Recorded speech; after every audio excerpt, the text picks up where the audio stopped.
Hi friends, this is Nivita. இந்த வீடியோவில் 11th standard physics page number 53 unit 2 kinematics lessonல இருக்கிற scalar product of two vectors தான் பார்க்க போகிறோம். ஓகேவா?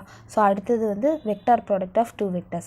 இப்போ ரெண்டு வெக்டர்ஸையும் வந்து மல்டிப்ளை பண்ணும்போது எனக்கு என்ன ஆகுது, ஸ்கேலார் ப்ராடக்ட்னு ஒன்று இருக்குது, வெக்டார் ப்ராடக்ட்னு ஒன்று இருக்குது. ஸ்கேலார் ப்ராடக்ட்னா வந்து டாட் ப்ராடக்ட் அப்படின்னு சொல்லுவாங்க. ஓகேவா? ஸ்கேலார் ப்ராடக்ட் வந்து dot product of two vectors. அதை என்ன டிஃபைன் பண்ணுறாங்க அப்படின்னா product of magnitude of both the vectors and the cosine angle between them அப்படின்னு சொல்கிறாங்க. ஸோ அதாவது அதோட ஃபார்முலா இதுதான்.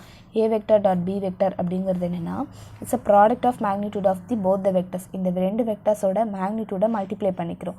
அதுக்கப்புறம் அதுக்கு இடையில இருக்கிற ஆங்கிளுக்கு கொசைன் எடுக்கிறோம். இப்போ காஸ் தீட்டா அப்படின்னு வரும். Can you understand? Scalar product அப்படிங்கிறது என்னென்னா product of magnitude of both the vectors and cosine angle between them. If இந்த ரெண்டு வெக்டர்ஸ்க்கு வந்து இடையில, அதாவது இப்போ இங்கே ஒரு வெக்டர் இருக்குது, இங்கே ஒரு வெக்டர் இருக்குன்னா இது ரெண்டுத்துக்கு இடையில வந்து தீட்டா அப்படிங்கிற ஆங்கிள் இருந்ததுன்னா நம்ம ஸ்கேலார் ப்ராடக்ட்டை இப்படி டிஃபைன் பண்ணுவோம். ஸோ இதெல்லாமே ஆக்சுவலி நீங்கள் மேக்ஸில் வந்து செகண்ட் வால்யூமில் படிப்பீங்க வெக்டார்ஸ் அதில். ஓகேவா? ஸோ அதுக்கு முன்னாடி நம்ம ஒரு சின்ன ரீகலெக்ஷன் மாதிரி தான் இது. A vector dot B vector அப்படிங்கிறது ஏபி காஸ் தீட்டா. ஸோ இனிமேல் வர ஃபிசிக்ஸில் வர சம்ஸில் எல்லாமே இந்த வெக்டார் ப்ராடக்ட் அதெல்லாமே யூஸ் பண்ணுவோம். ஓகே, ஸ்கேலார் ப்ராடக்ட் இது. இந்த ஏபி அப்படிங்கிறது என்னென்னா மேக்னிடியூட் ஆஃப் ஏ வெக்டருக்கும் பி வெக்டருக்கும் ஒரு மேக்னிடியூட் கண்டுபிடிச்சிருப்போம்ல, ஒரு எண் மதிப்பு கண்டுபிடிச்சிருப்போம்ல. ஸோ அதுதான் வந்து ஏபி அப்படிங்கிறது. இப்போ இதனோட ப்ராப்பர்ட்டிஸ் எல்லாமே பார்க்கலாம். இப்போ இந்த property quantity of A vector dot B vector அப்படிங்கிறது இது எல்லாமே வந்து ஸ்கேலாராக தான் இருக்கும். அதாவது இப்போ ரெண்டு வெக்டரை வந்து நீங்கள் டாட் ப்ராடக்ட் எடுத்திங்கன்னா உங்களுக்கு ஆன்சர் வரது வந்து ஒரு நம்பரில் தான் வரும் அப்படின்னு சொல்கிறாங்க. ஓகேவா? ஒரு நம்பரில் வரும். இப்போ பிகாஸ் இதுவும் ஒரு வெக்டர் குவான்டிட்டி, இதுவும் வெக்டர் குவான்டிட்டி, இந்த ரெண்டு வெக்டருக்கும் நீங்கள் டாட் ப்ராடக்ட் எடுத்திங்கன்னா ஒரு நம்பர் வரும்னு சொல்கிறாங்க. இந்த நம்பர் வந்து பாசிட்டிவாக இருக்கும். எப்போ அப்படின்னா அந்த தீட்டா அப்படிங்கிறது லெஸ் தேன் 90 டிகிரியாக இருக்கும் போது. பிகாஸ் லெஸ் தேன் 90 டிகிரியில் எனக்கு காஸ் எல்லாமே என்னவாக இருக்கும், பாசிட்டிவாக இருக்கும். அப்படி தானே? இந்த நீங்கள் வந்து அது ட்ரிக்னாமெட்ரிக் படித்தது தான் உங்களுக்கு தெரியும். இப்போ நார்மலாக 10th ஸ்டாண்டர்டில் படிச்சிருப்பீங்களா, 90 டிகிரி எடுக்கிறது வரைக்கும் உங்களுக்கு காஸ் தீட்டா எல்லாமே பாசிட்டிவாக தானே இருக்கும். இப்போ 11th ஸ்டாண்டர்டில் நீங்கள் என்ன படிப்பீங்கன்னா 90 to 180 அதெல்லாமே படிப்பீங்க. ஸோ 90 டிகிரிலேருந்து 180 டிகிரிலாம் எடுக்கும்போது உங்களுக்கு காஸ் தீட்டா வந்து நெகட்டிவாக இருக்கும். ஸோ அப்போ உங்களுக்கு இந்த நம்பர் வந்து எப்போ நெகட்டிவாக இருக்கும்னா இந்த தீட்டா வந்து 90லேருந்து 180 எடுக்கும்போது இந்த வேல்யூ நெகட்டிவாக வரும்போது இந்த ஹோல் வேல்யூமே நெகட்டிவாக தானே வரும். ஸோ அப்போ நெகட்டிவாக வரும் அப்படின்னு சொல்கிறாங்க. அடுத்தது ஸ்கேலார் ப்ராடக்ட் வந்து கம்யூட்டேட்டிவ் அப்படின்னு சொல்கிறாங்க. கம்யூட்டேட்டிவ்னா நீங்கள் சின்ன கிளாஸில் என்ன படிச்சிருப்பீங்க, A into B is equal to B into A அப்படின்னு படிச்சிருப்பீங்களா? அதே தான். A vector dot B vector பண்ணாலும் ஒரே ஆன்சர் தான் வரும், B vector dot A vector பண்ணாலும் ஒரே ஆன்சர் தான் வரும். ஓகேவா? பட் இது வந்து வெக்டர் ப்ராடக்ட்டில் வரும்போது கொஞ்சம் டிஃபர் ஆகும். அதனால தான் இவங்க கொடுத்துருக்காங்க இந்த மாதிரி. அடுத்தது இது வந்து டிஸ்ட்ரிபியூட்டிவ் லாவையும் ஒபே பண்ணுதுன்னு சொல்கிறாங்க. That is A vector dot B vector plus C vector இருந்ததுன்னா A vector dot B vector plus A vector dot C vector அப்படி எடுக்கணும். Can you understand? A vector dot B vector plus A vector dot C vector அப்படின்றத distributive ப்ராப்பர்ட்டியில் எடுக்கணும். அடுத்தது இப்போ ஏ வெக்டருக்கும் B வெக்டருக்கும் இடையில இருக்கிற இதை மெயினாக வந்து இந்த ஸ்கேலார் ப்ராடக்ட்டை எதுக்கு யூஸ் பண்ணுவாங்கன்னா இப்போ இந்த ரெண்டு வெக்டர்ஸ்க்கு இடையில இருக்கிற ஆங்கிள் எவ்வளோன்னு கண்டுபிடிக்கிறதுக்காக தான். ஓகேவா? ஸோ நமக்கு நார்மலாக இருக்கிற ஃபார்ம் என்னது, A vector dot B vector is equal to AB cos theta தானே இருக்குது. நான் என்ன A vector dot B vector is equal to AB cos theta அப்படின்னு இருக்குது. இப்போ எனக்கு என்ன தேவை, காஸ் தீட்டா தானே தேவை. So cos theta is equal to A vector dot B vector divided by AB அப்படின்னு வருமா. ஸோ தீட்டா தேவைன்னா காஸ் இந்த சைடு வந்துருச்சுன்னா cos inverse of A vector dot B vector divided by AB அப்படின்னு வரும். ஓகேவா? ஓகே, இப்போ இந்த ஸ்கேலார் ப்ராடக்ட் வந்து scalar product of two vectors வந்து எப்போ மேக்ஸிமமாக இருக்கும் அப்படின்னா காஸ் தீட்டாவோட வேல்யூ வந்து 1ன்னு இருக்கும்போது, தட் இஸ் தீட்டாவோட வேல்யூ வந்து 0 டிகிரியாக இருக்கும்போது.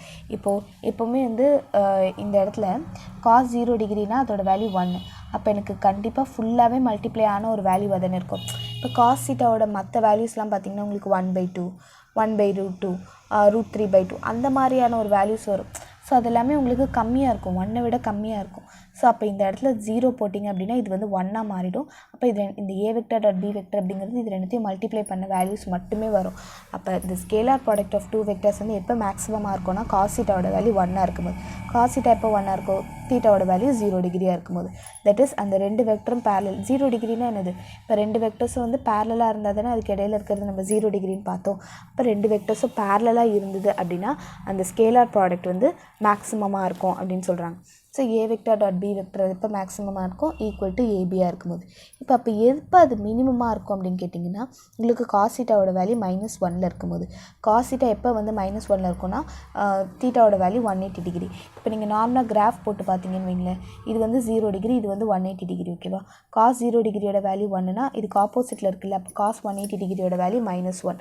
அப்போ உங்களுக்கு எப்போ இது மினிமமாக இருக்கும், மினிமம்னா என்னது, நெகட்டிவில் வருது. இப்போ காஸ் 180 மைனஸ் வந்துச்சுன்னா மைனஸ் ஆஃப் ஏபிங்கிறது கம்மியான வேல்யூ தானே, ஸோ ரொம்ப மினிமமான வேல்யூன்னு சொல்கிறாங்க. இப்போ மினிமமான வேல்யூ எப்போ வரும், cos theta is equal to -1, that is தீட்டாவோட வேல்யூ 180 டிகிரியாக இருக்கும்போது. இப்போ A vector dot B vector வந்து எப்போ மினிமமாக இருக்கும், மைனஸ் ஏபியாக இருக்கும்போது. இந்த வெக்டர்ஸ் ஆர் ஆன்டி பேரலல் இங்கே இப்படி இந்த வெக்டர் போகும், இப்படி இந்த வெக்டர் வரும். ஸோ 180 டிகிரியாக இருக்கும்போது அது ரெண்டுமே வந்து மினிமமாக இருக்கும்னு சொல்கிறாங்க. இப்போ ரெண்டு vectors A vector B vector வந்து பெர்பெண்டிகுலராக இருந்து, இப்போ ஏ வெக்டர் இங்கே இருக்குது, பி வெக்டர் இங்கே இருக்குது அப்படின்னா அது ரெண்டுத்துக்கு இடையில் இருக்கிற ஆங்கிள் என்னது, 90 டிகிரி. இப்போ காஸ் 90 டிகிரி போடும்போது உங்களுக்கு வேல்யூ என்ன வந்துடுது, 0ன்னு வந்துடுது.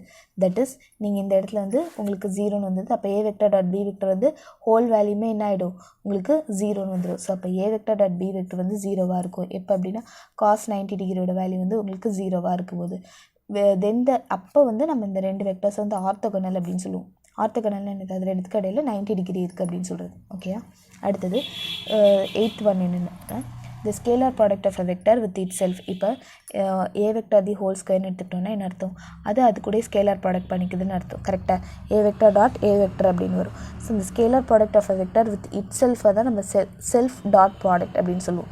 அப்போ இதுக்கு என்ன வரும், ஏ இன்ட்டு காஸ் தீட்டா அப்படின்னு வரும். ஏ இன்ட்டு ஏன்னா ஏ ஸ்கொயர், காஸ் தீட்டா அப்படிங்கிறது 0 டிகிரி, பிகாஸ் அந்த வெக்டர் கூட தானே பண்ணிக்குது. அப்போ அதுக்கு ரெண்டுத்துக்கு இடையில் இருக்கிற ஆங்கிள் வந்து 0. அப்போ காஸ் 0ோட வேல்யூ வந்து 1. அப்போ ஆன்சர் இஸ் ஏ ஸ்கொயர். இப்போ ஏ வெக்டர் வந்து ஹோல் ஸ்கொயர் செல்ஃப் ப்ராடக்ட் பண்ணிங்கன்னா அது வந்து ஏ ஸ்கொயர் அப்படின்னு வருது. இப்போ மேக்னிடியூட் ஆர் நார்ம் கண்டுபிடிக்கும் போது மாடுலஸ் ஆஃப் ஏ வெக்டருக்கு வந்து இப்போ மேக்னிடியூட் கண்டுபிடிக்கும் போது மாடுலஸ் ஆஃப் ஏ வெக்டர் அல்லது நார்ம் ஆஃப் ஏ வெக்டர் அப்படிங்கிறது நம்ம ஏ அப்படின்னு சொல்லுவோம். அதோட வேல்யூ என்னது, root of A vector dot A vector அப்படின்னு வரும். அப்படின்னா என்ன அர்த்தம், இது ரெண்டுத்தையும் மல்டிப்ளை பண்ணிங்கன்னா ஏற்கனவே என்னென்னு பார்த்தோம், ஏ ஸ்கொயர்னு பார்த்தோமா. இப்போ ஏ ஸ்கொயருக்கு ரூட் எடுத்திங்கன்னா ஸ்கொயர் இதுவும் கேன்சல் ஆகிடுச்சுன்னா ஏன்னு வருது. ஸோ அப்போ இதுக்கு மேக்னிடியூட் எடுத்திங்கன்னா உங்களுக்கு ஏ அப்படின்றது மட்டும் வரும். அடுத்தது இந்த case of unit vector N cap அப்படிங்கிறது நம்ம ஏற்கனவே என்னென்னு பார்த்தோம், யூனிட் வெக்டர் அப்படின்னு பார்த்தோம். அது வந்து என்ன சொல்லும், நமக்கு அது எந்த டைரக்ஷனில் இருக்குது அப்படிங்கிறத மட்டும் சொல்லும் அப்படின்னு பார்த்தோம். அப்போ என் கேப்க்கு நம்ம எடுக்கும்போது என் கேப் டாட் என் கேப் அப்படின்னு பண்ணும்போது அது தட் இஸ் யூனிட் வெக்டர். இப்போ 1 × 1 அப்படின்னு வரும். இப்போ என் கேப் இங்கே இந்த டேரக்ஷன் இருந்ததுன்னா திருப்பி என் கேப் இந்த டேரக்ஷன் இருந்ததுன்னா அதுக்கு இடையில இருக்கிற ஆங்கிள் என்னது, 0. இப்போ 1 × 1 காஸ் 0ன்னு வரும். காஸ் 0ோட வேல்யூ வந்து 1. ஸோ எல்லாமே இது பண்ணும்போது 1 அப்படின்னு வரும். ஓகேவா. அப்போ I cap dot I cap is equal to J cap dot J cap is equal to K cap dot K cap. அதாவது ஒரு யூனிட் வெக்டர் வந்து நம்ம பண்ணும்போது எனக்கு அதோட வேல்யூ வந்து 1 அப்படின்னு வருது. ஓகேவா. இப்போ நம்ம வந்து ஆர்த்தோகனல் யூனிட் வெக்டர்ஸ் எடுத்துக்கலாம். இப்போ I vector J vector K vector I cap J cap K cap அப்படின்னு இருக்குது. இதில் வந்து ஏதோ ஒரு ஆர்த்தோகனல் இது ரெண்டுத்துக்கு இடையில் வந்து 90 டிகிரி இருக்குது அப்படின்னு வச்சுக்கலாம். ஸோ அப்போ அது எல்லாத்துக்கும் இடையில் வந்து நான் டாட் ப்ராடக்ட் எடுக்கும்போது எனக்கு என்ன ஆகும் அப்படின்னா, ஆர்த்தோகனல்னால் என்னது 90 டிகிரியா. அப்போ இது ரெண்டுத்தையும் நம்ம வந்து யூனிட் வெக்டர். ஸோ அப்போ 1 × 1ன்னு வரும். காஸ் ஆஃப் 90 டிகிரின்னு வரும். காஸ் 90 டிகிரியோட வேல்யூ என்னது 0. ஸோ எல்லாத்தோட வேல்யூமே 0ன்னு ஆகிடும். Can you understand. ஸோ அப்போ ஆர்த்தோகனல் யூனிட் வெக்டர்னு வரும்போது அதோட வேல்யூ வந்து 0 ஆகிடும். ஸோ இதெல்லாமே நம்ம சம்ஸில் யூஸ் பண்ணுவோம். நீங்கள் ஞாபகம் வச்சுக்க வேண்டியது என்னென்னா, மேக்ஸிமம் எப்போ வரும், மேக்ஸிமம்னா 0 டிகிரியில், மினிமம்னா 180 டிகிரியில். அடுத்தது இப்போது செல்ஃப் டாட் ப்ராடக்ட்னா என்னது, அடுத்தது யூனிட் வெக்டர்ஸை எனக்கு பண்ணும்போது என்ன வரும், 1ன்னு வரும். இன்ஃபேக்ட் ஆர்த்தோகனல் யூனிட் வெக்டர்ஸ்னு வரும்போது அதோட வேல்யூ 0ன்னு வரும். பிகாஸ் அது 90 டிகிரியில் இருக்கும்.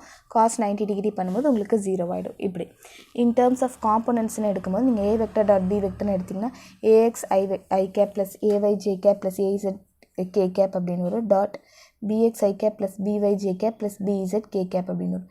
இதுக்கு நீங்கள் மல்டிப்ளை எடுக்கும் போது என்ன வரும், ஏஎக்ஸ் இன்ட்டு பிஎக்ஸ்னு வரும். இந்த இடத்துல ஏஒய் இன்ட்டு பிஒய்னு வரும். இங்கே ஏஇசட் இன்ட்டு பிஇசட் அப்படின்னு வரும். ஓகேவா. With all the other terms வந்து 0ன்னு சொல்லியிருக்காங்க.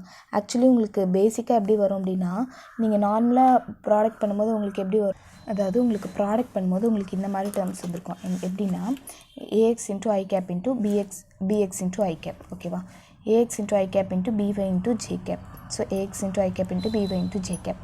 அடுத்தது AX into I cap into BZ into K cap. So AX into I cap into BZ into K cap. அதே மாதிரி ஏஒய் இன்ட்டு ஜே கேப். இந்த மாதிரி 3 இதுக்கு மல்டிப்ளை பண்ணுறோம். அதே மாதிரி இந்த டேர்மை 3 இதுக்கு மல்டிப்ளை பண்ணுறோம். ஏற்கனவே என்ன பார்த்தோம், I into J I cap into J கேப்பாக இருக்கட்டும், ஜே கேப் இன்ட்டு கே கேப்பாக இருக்கட்டும், கே கேப் இன்ட்டு ஐ கேப்பாக இருக்கட்டும், அது எல்லாமே 0ன்னு பார்த்தோமா. அப்போ நமக்கு இப்போ ஐ கேப் இன்ட்டு இது, அப்போ இது வந்து 0, அப்போ இதுவும் வந்து 0. மாறி மாறி வந்ததுனாலே அதோட வேல்யூ என்ன வரும், 0ன்னு வரும். This is 0, this is 0.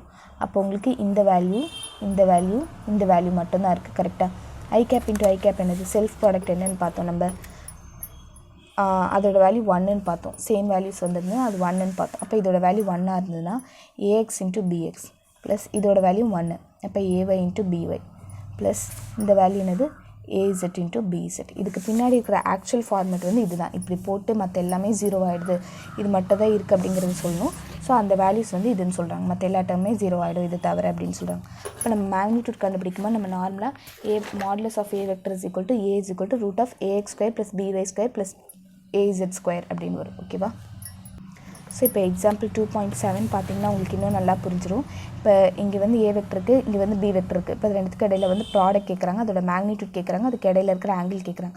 First நம்ம A vector dot B vector அப்படின்னு பண்ணும்போது என்ன ஆகும், இந்த இடத்துல ஐ கேப்போட வேல்யூ மட்டும் மல்டிப்ளை பண்ணும். 2 × 1 is 2, அடுத்தது 4 × 3 is 12, 6 × 5 is 30. ஸோ இது எல்லாத்தையும் ஆட் பண்ணிங்கன்னா 44 வரும். அடுத்தது மேக்னிடியூட் கண்டுபிடிக்கணும்னா ரூட் ஆஃப் ஏவோட மேக்னிடியூட் கண்டுபிடிக்கணும். அப்போ என்ன செய்யணும், ரூட் ஆஃப் இதோட ஸ்கொயர் 2 ஸ்கொயர் பண்ணிங்கன்னா 4 ப்ளஸ் 4 ஸ்கொயர் பண்ணிங்கன்னா 16 ப்ளஸ் 5 ஸ்கொயர் பண்ணிங்கன்னா 25. ஓகேவா? இந்த இடத்துல தானே பார்த்தோம் மேக்னிடியூட்னா அதை வந்து ஸ்கொயர் பண்ணணும் அப்படின்னு சொல்லிட்டு, ஸோ அதனால் அதை ஸ்கொயர் பண்ணிக்கிறோம். அது எல்லாமே ஆட் பண்ணிங்கன்னா ரூட் 45 யூனிட்ஸ்னு வரும். அடுத்தது இதுக்கு பி வெக்டருக்கு மாடுலஸ் கண்டுபிடிக்கணும். அப்போ ரூட் ஆஃப் 1 ஸ்கொயர் பண்ணிங்கன்னா 1, 9 3 ஸ்கொயர் பண்ணிங்கன்னா 9, 6 ஸ்கொயர் பண்ணிங்கன்னா 36. ஸோ இது எல்லாத்தையும் ஆட் பண்ணிங்கன்னா ரூட் 46 யூனிட்னு வரும். இப்போ நம்ம angle between the two vectors கண்டுபிடிக்கணும். ஸோ அப்போ அதுக்கு ஃபார்முலா என்னது, theta is equal to cos inverse of a vector dot b vector divided by ab ன்னு பார்த்தோமா. theta is equal to cos inverse of a vector dot b vector divided by ab. அப்போ cos inverse of a vector dot b vector value என்னது 44 divided by a into bங்கிறது root 45 into root 46 அப்படின்னு வரும். So அந்த வேல்யூவில் இந்த ரெண்டு வேல்யூவும் மல்டிப்ளை பண்ணி ரூட் எடுத்திங்கன்னா உங்களுக்கு 45.49 வரும். ஸோ இது ரெண்டுத்தையும் டிவைட் பண்ணிங்கன்னா உங்களுக்கு 0.967 வரும். ஸோ காஸ் இன்வெர்ஸ் கண்டுபிடிச்சிங்கன்னா ஆக்சுவலி உங்களுக்கு நேச்சுரல் கொசைன் அப்படிங்கிறது இருக்குது. இந்த 0.967 அதெல்லாமே இங்கே 967 இந்த இடத்துல கொஞ்சம் பேஸ் பண்ணியிருக்கல ரவுண்ட் ஆஃப் பண்ணிங்கன்னா. ஸோ இப்போ அதோட ஆன்சர் என்ன எழுதலாம், 15 டிகிரி அப்படிங்கிற அப்ராக்சிமேட்டாக போட்டுக்கலாம். ஓகேவா? தேங்க்யூ ஃபார் வாட்சிங். இந்த வீடியோ உங்களுக்கு பிடிச்சிருந்தா லைக் பண்ணுங்கள், ஷேர் பண்ணுங்கள், சப்ஸ்கிரைப் டு மை சேனல். ஏதாவது கமெண்ட்ஸ் இருந்ததுன்னா ப்ளீஸ் கமெண்ட்ஸில் லீவ் பண்ணுங்கள். உங்கள் ஒவ்வொருத்தரோட கமெண்ட்ஸுமே எனக்கு ரொம்ப முக்கியம். தேங்க்யூ.